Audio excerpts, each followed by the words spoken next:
நண்பர்களே வணக்கம். தினசரி அப்டேட்டில் இன்றைக்கி டே 10. நேற்றே ஒர்க் அவுட் பண்ணாமல் டப்பா அடிச்சிட்டேன். அதனால் இன்றைக்கி கரெக்டாக ஒர்க் அவுட் பண்ணிட்டேன்.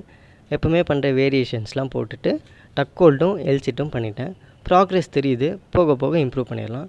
அப்புறம் கொஞ்ச நேரம் உட்காந்து படிச்சுட்டு குளிச்சு ஃப்ரெஷ்ஷாகி ட்ரெஸ்லாம் மாற்றிட்டு வந்து பிரேக்ஃபாஸ்ட்டை சாப்பிட்டு முடிச்சிட்டேன். திருப்பி கொஞ்ச நேரம் உட்காந்து படிச்சுட்டு இருந்தேன். திடீர்னு என்னாச்சுன்னு தெரில, கோல்டு வந்துருச்சு, ஹெட்டேக்கும் இருந்தது. அதனால் ஒரு குட்டி தூக்கத்தை போட்டு எழுந்துச்சி மதிய சோறை சாப்பிட்டு முடிச்சுட்டு திருப்பி உட்காந்து கொஞ்ச நேரம் படிச்சுட்டு இருந்தேன்.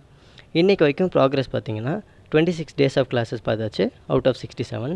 என்னென்னலாம் பார்த்தேன்னு சொல்லி ஸ்க்ரீனில் போடுறேன் பாருங்கள். ஃபேஸ் வாஷ்லாம் பண்ணிட்டு ஃப்ரெஷ் ஆகிட்டு ட்ராவலுக்கு பேக் பண்ண ஆரம்பிச்சிட்டேன்.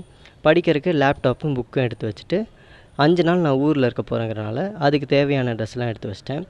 இந்த ட்ராவலில் எனக்கு புதுசாக ஃபீல் ஆனது இவனுங்க 2 பேர் தான், ட்ரைபோர்டும் வால் மவுண்ட்டும். இவனுங்க இல்லாட்டி எதுவுமே பண்ண முடியாது. அதனால் அவங்களே எடுத்து வச்சிட்டேன்.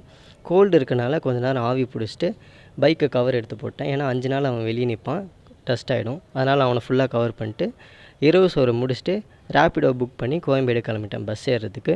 கொஞ்ச நேரம் வெயிட் பண்ண, லேட்டு தான் ஆச்சு. வந்தோடனே ஏறிட்டு இன்றைக்கான நாள் முடிஞ்ச நண்பர்களே.